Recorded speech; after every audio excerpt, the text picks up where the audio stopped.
My name is Martin O'Neill. I'm the head of marketing for North America for Rosterfy. I'd like to give a welcome to everybody that's attending the product demo today. And we've got with us two special guests. We've got Maddie Ward from End Overdose, and we've got Jim Schwab from our North America Systems Consultants team. Today's session is very much a product demo rather than just a presentation. It means we're going to be going into a real world examples of how one of our customers uses the platform and how advice on what you can do with your own volunteer recruitment as well. If you struggle to hear any of the content, I just drop me a message in the chat box that's down the side, and I'll do my best to address those. And if you have any questions as we go through, that's another place that you can drop them in there. I'll be monitoring them as we go through the presentation. We will send a recording afterwards as well, and that will be sent within the 24 hours after the presentation. So that's less of me now. I'm going to hand over to, well, first of all, to Maddie, just to give an introduction, and then over to Jim. Hi, everyone. I'm so happy to be here with all of you today. But yeah, my name is Maddie Ward. I'm End Overdose's Chief Operating Officer. I've been with the organization for a little over 4 years now.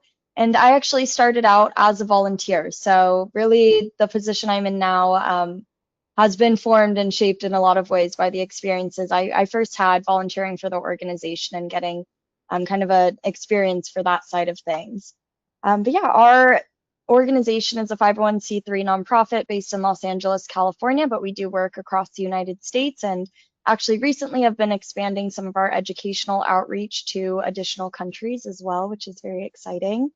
But currently our organization's main focus is on ending drug-related overdose deaths through medical intervention, education, and public awareness. We do this in a lot of different ways, but the main way that we utilize our volunteers is to host in-person and staff in-person events across the country, table at existing events, and provide our educational training on how to use naloxone and respond to opioid-related overdoses. For being able to provide that training, there's definitely a lot of education that goes in and a lot of expectations we have for our volunteers. So Rosterfy really came at the perfect time, kind of presenting a platform for us to be able to ensure that volunteers met those competencies before we were sending them out into the field. And just to kind of give you an overview of what our volunteer network looks like, prior to using Rosterfy, we had around 900 volunteers across the United States. Since implementing Rosterfy, we've now expanded. I checked this morning because it goes up every day, but we are now at 2,573 volunteers nationwide. Yeah, that's a quick overview. I'll pass it over to Jim. Thanks, Maddie. That's amazing work you do. I don't think anybody has not been touched with issues related to opioids in this country or the world. So hats off to you and your team. I'm Jim Schwab. I'm coming to you from not sunny, Rochester, New York, in Western New York. So good to be with you all today. I handle sales and customer management for North America for Rosterfy. So I'll start first with just asking Maddie to tell us a little bit more. So I'll ask some questions. What do you attribute? So you mentioned growth from 900 to 2,000 volunteers. What would that have been like to handle in your old system? Walk us through that. Yeah, definitely. So with our old system, there definitely was a lot less capabilities, I would say, with automation and general consistent communication with volunteers. So a lot of the time we had a lot of drop-off volunteers who maybe were getting registered in our system, but not actually going through the process of completing the trainings that we expected them to before being able to go actually out to events. Through Rosterfy, what we've really noticed is kind of the prompts on the different pages, especially, and the emails that we're able to automate to send out if someone doesn't complete a certain thing within a specific time period. Those have been really helpful for kind of ensuring that that follow through happens.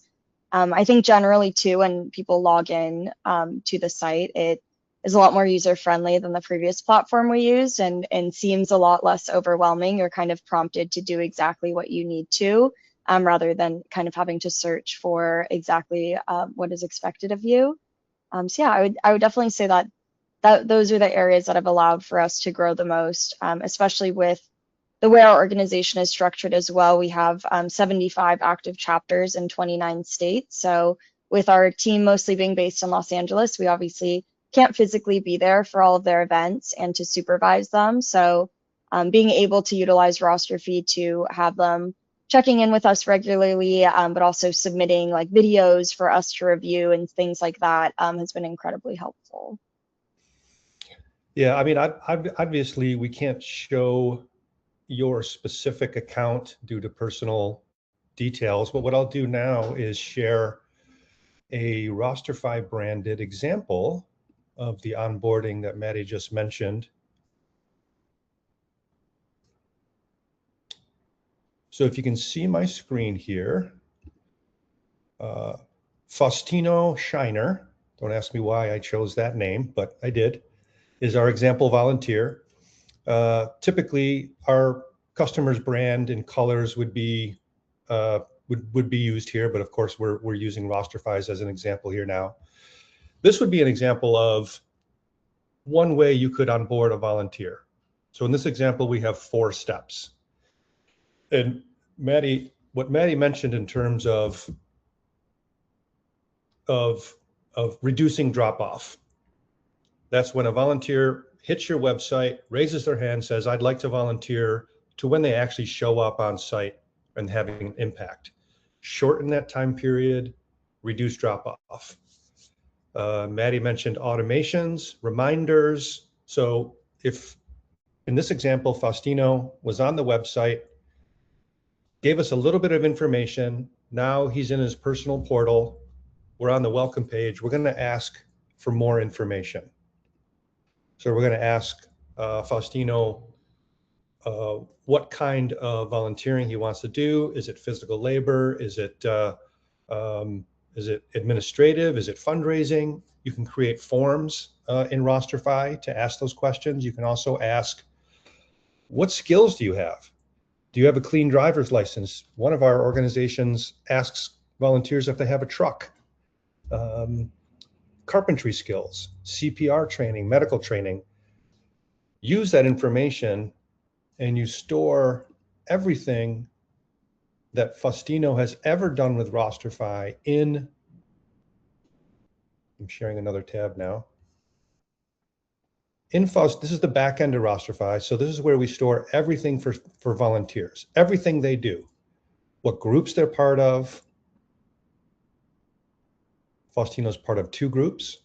What availability they've told us. Are they available on evenings, weekends? What events and shifts they've signed up for? What role offers we have? What forms they have submitted? What waivers they've signed? What training they've completed, and we can talk about training. So that's documentation that this volunteer has gone through some training. So for compliance purposes, everything here is designed to have a record of having your volunteer be ready to volunteer, show up at the right time with reminders, show up prepared. So you're sharing information with them, you're training them, you're doing orientation, having them sign waivers so your legal folks and your IT folks are happy, having them show up in the right spot and on time and prepared. So that has to do with automation as well. I'll go back here, stop sharing that for a moment. Maddie, what else in the last few years have you discovered in terms of automation that's helped you manage a large number of volunteers with just very few staff, in terms of communications or shift selection, reminders? Definitely for our, not just volunteer follow through in terms of onboarding, but also for event follow through and actually showing up once they've signified that they're interested and able to attend something.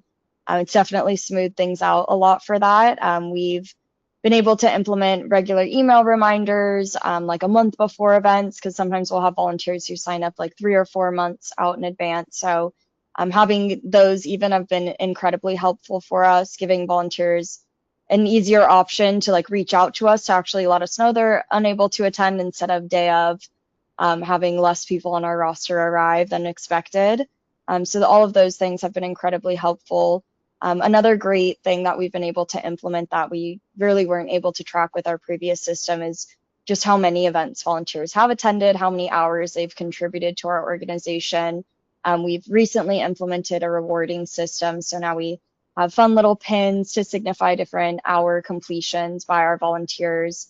And it's been really great because we'll see them posting about it on LinkedIn or on their social media pages. And it's just a great way to kind of reinforce their involvement and participation in really the community, I think, that we've developed across the country. And with there being over 2,000 people, obviously it is difficult to interface with each person directly. So having the capability to regularly be sending them reminders, but also in making sure that they feel recognized for their contributions to our organization has been a really great thing for Rosterfy to be used for. Yeah, that feeds right in. We have customers that recognize and remind in different ways. I have a few examples. Besides yourself, besides End Overdose, we have, let me share again.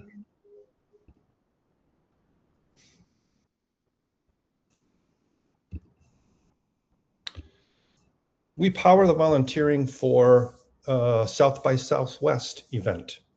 That's in Austin, Texas every year. It just happened this past March. Here's an example of how they recognize volunteers. They have a whole page website dedicated to volunteers. They're thanking their volunteers.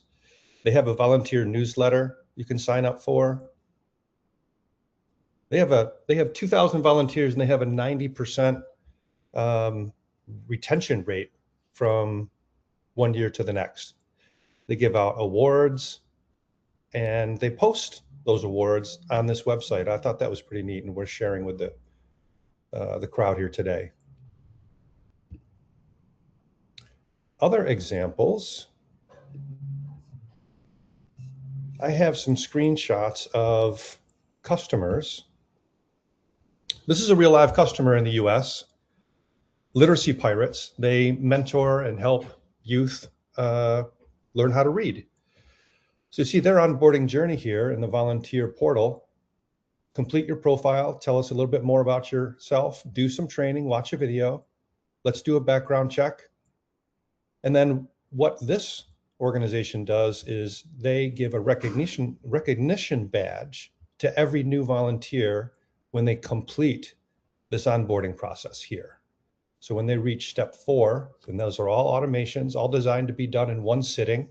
So you can shorten that time period from when someone says, I'd like to volunteer, to actually volunteering. These things are free. They're designed by you in Rosterfy when to give them. And they have an amazing effect. You'd be really surprised how volunteers begin to compete with each other and which badges they've collected, how many they've collected. And it doesn't have to be just certificates either. You can definitely award points, award vouchers, lunch vouchers. South by Southwest awards lunch vouchers. You can give away gear, hats, shirts, whatever you'd like. And you can gamify it yourself, whether it's 10 shifts or 100 hours or just completing volunteer ready. You can reward.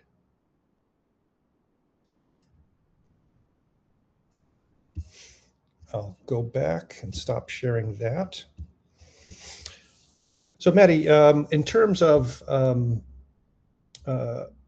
check-in and check-out process for volunteers, how does your organization go about that? Yeah, so for us, we've been utilizing shift leads for a while, and really Rosterfy's been very easy to implement kind of into that process, where when volunteers arrive on site, our expectation is they'll check in with their shift lead. get reminded on anything that maybe has changed since we had our initial logistics meeting ahead of the event. And the shift lead will actually be able to check them off in the system very easily, because Rosterfy also allows us to kind of designate who is the lead at specific events. We're able to give permissions to individuals to check people in. So that's been super helpful for us to kind of getting a better view of exactly like when people are arriving on site, if they're showing up on time for their shifts, maybe if they're regularly showing up a little bit later for shifts or a little bit earlier. So that's definitely been great. And also, as I mentioned previously, kind of having a better idea of that hour tracking on a more accurate level than saying, oh, this person attended this event that was in total 12 hours, and specifically being able to say that they were actually volunteering for maybe 6 of the 12 hours has been great for us. And I know also very helpful to our volunteers, because many of them are college students, some are high school students, and those community service hours are something they do have to report in a lot of places. So being able to log in very easily and see that on their dashboard has been very helpful for them. Yeah, every organization is different, has different needs, and Rosterfy offers, as you mentioned, and you use it, the ability to appoint shift leads, and these are many times volunteers, right? Mm-hmm. Yep. And there you can assign them the ability to check in volunteers when they arrive. So I see this volunteer has arrived, I'm validating they're here. So then you have some validation. They're not just checking themselves in from home, which is a possibility.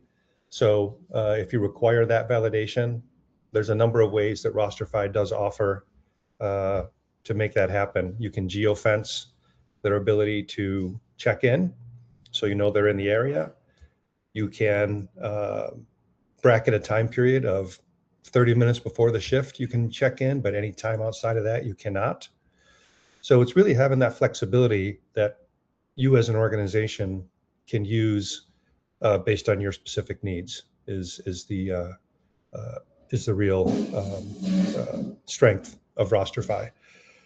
But just to back up for a second, to grow your volunteer base, you have to create awareness, right? So how did volunteers find out and therefore drive that growth from 900 to 2000?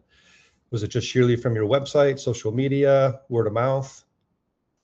I would definitely say social media is a huge thing that our organization focuses on, both for growing our volunteer network, our chapter network, but also just generally spreading awareness about the work that we do. And our social media presence is fairly large now, so that has definitely helped a lot. I would say our presence at events as well, kind of that word of mouth spread by people seeing us maybe at a music festival or a concert that they really like attending, and they are passionate about the work that we do, so they're interested in learning more about how they could maybe attend for free next year by coming with our organization. So a lot of the time now what we see at events is people coming up to the booth and me kind of prompting them to go to our website, click on that link to begin the process of signing up as a volunteer. And what we've seen with Rosterfy is I previously would get a lot of messages being like, I'm so confused, and it was definitely a burden, I would say, on our staff to kind of even walk people through just the process of creating an account on our previous software and submitting the different paperwork and things that we needed. But with Rosterfy, we see a lot less of communication until maybe someone is actually signed up for an event, and a lot of the time they are able to walk through that process on their own. But yeah, word of mouth is definitely, I think, one of the bigger things. I think when people share positive volunteer experiences they've had in the past with their friends, it makes them a lot more likely to sign up. And really what we've seen is kind of this like exponential growth where the more volunteers we have, the more people want to join the organization, which has been a really, really wonderful thing. And now we're honestly in a position, and another reason why the platform has been so helpful is we kind of have to cap the amount of people we have attending a lot of events because we have so much interest now. So being able to restrict that and release maybe a bulk amount of events at a time, and know that we're not going to have too many people signing up for each one, and we're able to cap them each individually has also been really helpful for our organization. Right. Yeah, so that creating awareness piece is so important because you need to start somewhere to capture those new volunteers and run them through that onboarding process that we've been talking about. Let's take a look at how some of our other customers create awareness. I have some examples here. We're going to share the screen again. I was just down at this customer. In fact, Martin and I were down there last week for their Volunteer Appreciation Day. Blessings of Hope is a faith-based food bank in central Pennsylvania, Lancaster. This is their volunteer page. This is how they choose to run the volunteer through their initial steps to gain awareness and to get them to click on volunteer now and create an account. So they have a number of locations that are providing information. They're doing individual or group. You can learn more. Some of this you can incorporate it you can incorporate into the onboarding process. They choose to show it on their website. They share. They created a video that walks volunteers through the Rosterfy onboarding process so they know what to do, and they share that. That has helped them. So let's hit apply now.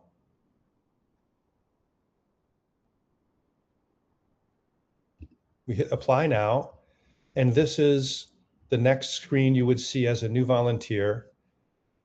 And they have, and you haven't created an account yet. They have, you provide your email, your password.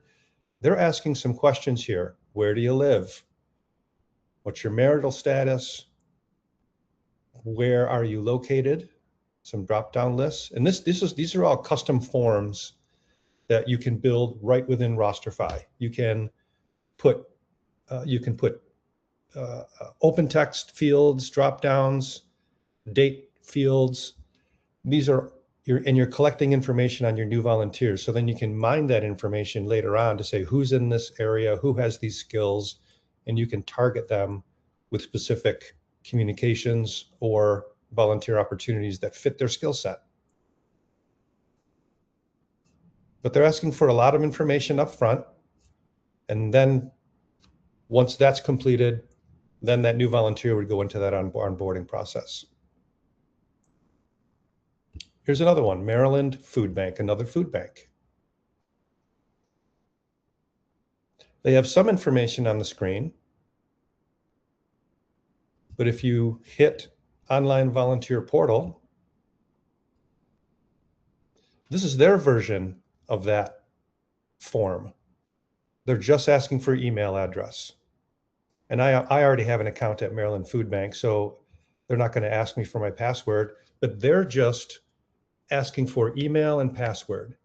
They just want to get you to create an account, and I like this method. Once a volunteer raises their hand and hits your website, just have them create an account and get them in that volunteer portal. Then you can start communicating with them. You can learn more about them. You can have them sign waivers. You can move them through that process.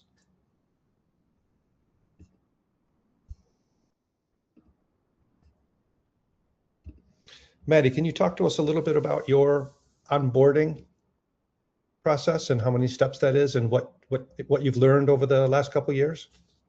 Yeah, no, I definitely agree keeping the initial page a little bit simpler, and we'll try to just collect mainly where the person is located, what their contact information is, additionally what chapter they're part of. By selecting which chapter they're part of as well, it kind of controls which administrators have access to their account. So for our administrator view, we have it broken down so our chapters are able to view their chapter members and review their different accounts, their contact information, all of that, and create events for them to attend as well. So the initial step is just making sure that they are grouped correctly into those places with the registration form. After that, we have a few different onboarding steps. We have a couple different options for volunteering. So we have our rapid trainers who have to submit about a 3 to 5 minute long video just to ensure that they are meeting our training competencies. And they'll submit that video after going through some of the trainings that we've built out on Rosterfy, which we call training the trainer modules. So once completing those, they'll submit a video, and then our team will actually approve that, and directly on their profile, we're able to signify whether or not their video has been approved. Once that's updated, it updates their checkpoint on Rosterfy to be able to sign up for events. We do have some other volunteer opportunities that maybe require additional trainings as well. So we have automation set up on Rosterfy. So if they are to complete those additional optional onboarding modules, they'll gain access or a view to further events on the site. Yeah, so what you outlined is all done in Rosterfy. So they go through that, and that's a specialized role, that trainer role. And that's a role offer you can do through Rosterfy. You can invite an existing generalized volunteer. You can say, hey, how about you get to know the volunteer. Now you want to offer them a more strategic role, a more impactful role. That can trigger that extra training. Then they can be asked to record and submit through Rosterfy the video. The administrator can manually approve, can view and then manually approve that new volunteer in that new role. And then they're volunteer ready in that new role. And that's all done through automation and not outside systems, which is very important. Many of our customers are concerned the larger a nonprofit gets, the more on the radar you can get to get audited. Therefore, you have to be in compliance. So you have to have some record keeping. And if you're using one system, Rosterfy, to do all the onboarding, all the training, all the reporting, then you just have one system you can go into. I do have some other examples. Okay, let's actually talk about once you are. I'll share another screen. We'll go into the admin side of Rosterfy again. So this is the admin side. We talked about how important collecting information is on your volunteers. And you can strategically use that information to create groups. So let's say we ask new volunteers, do you have a truck? Or are you up for some manual labor type roles? You can automatically route them to be part of a group that truck drivers or physical labor desired. And you can select a group, and you can take immediate action. You can add those groups to a shift. You can add those volunteers in that group to training. You can send a role offer. And you can do communications to those groups as well. You can send emails, SMSs, and a push notification in the app as well. So groups are very important to be able to segment you've got 2,000 volunteers in your database, and you can easily segment that database and target those groups in various ways with communications, role offers, and in other ways. How many groups do you think you have, Maddie, in your system? We have quite a few. I know we have at least one for each of our 75 chapters, and then we have one for our chapter leadership. I'm going to say at least 100, honestly, probably around 100 groups. Yeah, that's not uncommon. And I don't know the answer to this question, for each of your chapters, do you have a light admin that can access their chapter information? So we have regional leads who will be able to access like multiple chapters kind of in their area, who are on light admin accounts. Yeah, that's what we see with national nonprofits like yourself. When you have chapters, you want to have some control and some autonomy for the local chapters. So you have to have a solution that allows for creating what we call light admins. So the local chapters can launch their own events invite their own volunteers. And these light admins, they can only see their own chapter volunteers. They can only see their own chapter events and shifts. They can see more if you configure it that way. But the point is having a system that allows you to configure that for your local chapters.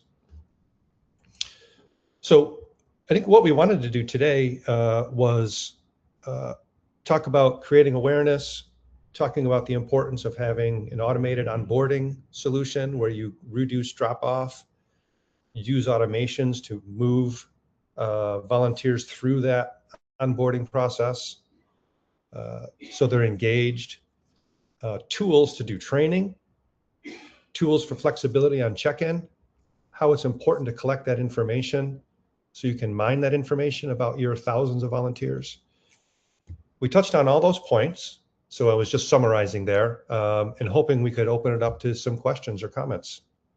Yeah, absolutely. We've got a few things that I can quickly rattle through. There's quite a lot here, and I said to everybody that this would only be a half-an-hour session, so I'll try and be quick with these, Maddie, for you.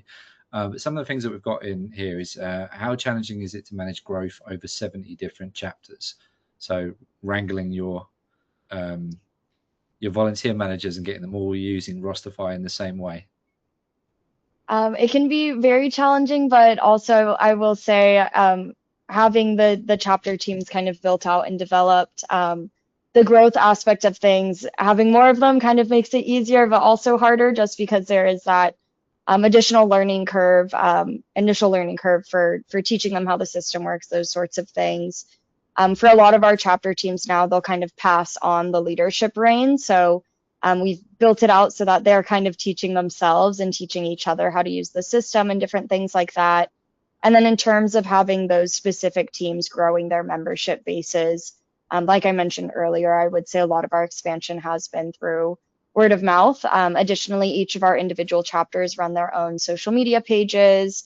And while they do operate very closely with our national headquarters, they do have a lot of autonomy in terms of how they're posting, how they're recruiting members, and that sort of thing. But yeah, I would say that definitely kind of getting everyone initially set up, and we'll have kind of an orientation with all of our chapters a couple of times per year where we walk through like what the admin view looks like, why we use Rosterfy, what exactly it's used for and its capabilities are. And those meetings with the chapters, honestly, usually after maybe an hour or 2 hours of sessions discussing the platform, they're usually able to kind of hit the ground running from there, from what we've seen. When demand is very high for your volunteer program, what do you do with the applicants that don't make it to a shift? I presume you sell out. Yeah, that's a great question. We, for some of our events, for instance, I recently got back from leading our teams at Coachella, which every volunteer in the whole country wants to come to Coachella every year. So we can only bring 15 people per weekend, 30 people total. So for events like that, we'll usually have like some sort of form where people have to submit kind of additional wording, or it's like an actual application for the event. For most of our other events, they just click to sign up to be added to the roster. And we'll kind of, I don't want to call it like a ranking system, but we go through the applications and we score them, and their addition onto like events like Coachella is based on that. For most of our other events, it is a first come, first serve. We usually will set up wait lists because we do see like for our roster, sometimes we'll be like 30 plus people. We'll see at least 1 or 2 people drop out maybe in the weeks before the event. It happens, life happens. So having that wait list built out is definitely great for us to try to get people on there who maybe weren't able to sign up the first go around, and ensuring that we're always able to meet our roster expectations as well in terms of numbers. You do all that in the platform, right? Build groups, waiting lists. Yeah, and that's all on the platform. Relatively easy to set up? What was that? Sorry. Relatively easy to set up? Yeah, definitely super easy. The wait lists are super easy. It's like a checkbox, set them up, and you can also set up automation so that when someone's added onto a wait list versus onto an actual roster, they're notified of what exactly that means, so they don't think they're attending the event. And how important do you think self-service is for your community and just volunteering just in general? Yeah, definitely super important. I feel like for the volunteers being able to, I mean, we have around 1,000 events that we attend each year, so a lot of them are in different states, different areas. So giving volunteers the ability to kind of discern, like, this is something I can attend or cannot attend. This is something I'm interested in attending or not interested in attending. So we go to health fairs, concerts, music festivals, like all sorts of different events. So that's definitely been really important for us. Yeah, and Jim, you showed a couple of two. I love the examples you shared, Jim, but they were very different. Blessings of Hope and Maryland have completely different onboarding journeys. When somebody joins Rosterfy, or at least begins that journey, how is that mapped out right at the very beginning, like what that onboarding self-service experience might be like for their particular volunteer program?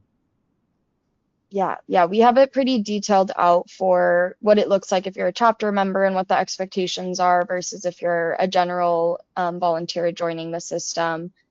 We also have it mapped out, like, when you join the system, of these are like the different tiers essentially of volunteers, or different groups you can be part of. Like, you could be a rapid trainer or you could be a long form trainer, and these are the training expectations that go along with that, or the onboarding requirements for those different roles. And in very bold letters on everyone's page too, we have like which kind of volunteer they are. So when they log in, it's like, you're a rapid trainer, sign up for events now. So that's definitely been super helpful for us. And for our rapid training, those are usually the ones we do at tabling style events, versus our long form is maybe 30-minute plus sessions we set up, which can be a little bit more difficult because they're usually during weekdays for maybe people with 9-to-5 jobs to attend. So having those different options is definitely been really helpful. And have you set anything up for like corporate volunteering within Rosterfy as well, or do you? I mean, yeah, do you use corporate volunteers? No. Yeah, that is something we've discussed a little bit, but it isn't really something we've said. I know we've actually had definitely at least one previous like treatment center that we did a training for. Some of their staff did volunteer for us, so we did set up like a group for them on Rosterfy that they were all part of. But yeah, we haven't honestly explored corporate volunteering too much.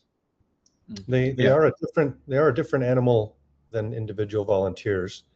They do like to get their reporting so they know how much they contributed for their internal metrics at the end of the year. We have a lot of customers that struggle with that before Rosterfy. And the custom invitations, they tend to really like the custom invitations branded with their brand that they can pass around their office as well. That tends to help. So let us know when you're ready to do that. Yeah. Just a final note from me, Maddie. One of the bits of feedback that I get is that recruitment isn't always an issue, and that actually sometimes there's such demand for a program, and I see that in yours. The issue isn't getting people to knock on your door. It's dealing with the big crowd that's on the other side of the door and all the admin that creates too. So what advice would you give a volunteer program that perhaps doesn't have the issue of how do we find more volunteers? Because we know that there's a huge appetite for volunteering in the United States. But what advice would you give them if they're looking at a volunteer management platform on what they should be focused on in terms of not chasing your tail and doing, like, you see where I'm coming with that?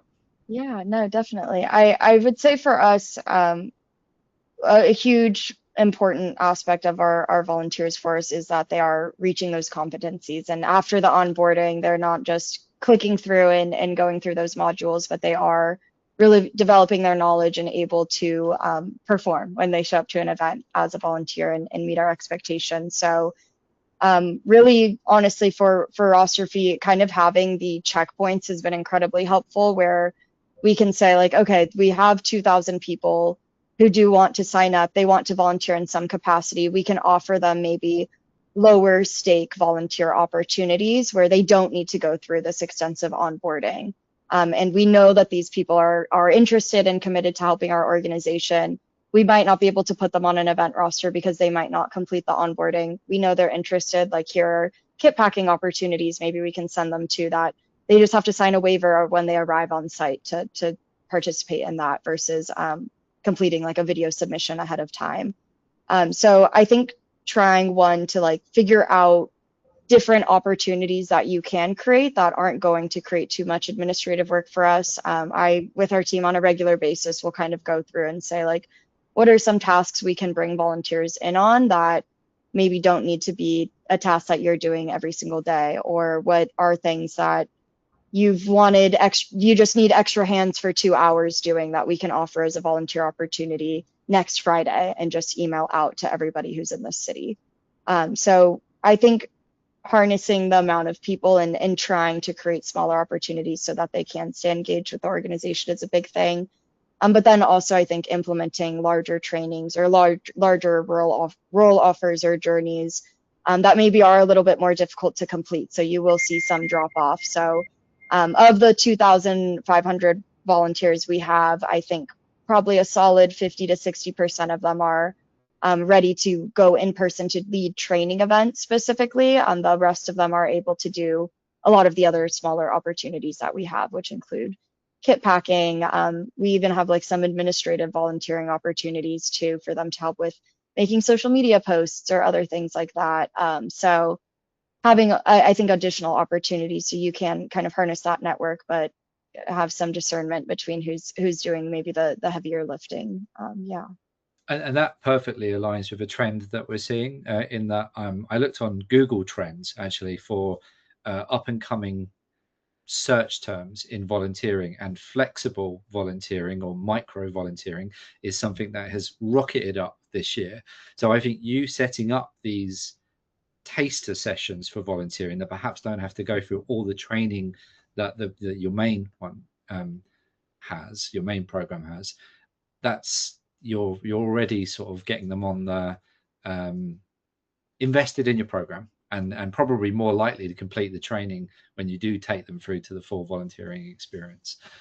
We have run out of time, and I've promised myself that I would stop running over on these webinars. So I want to thank Maddie and Jim I want to thank Jim for bringing up the platform, showing the examples and showing what can be done in Rosterfy, and for Maddie giving context of what that looks like with a successful program, and one that we are all here really enjoying watching grow.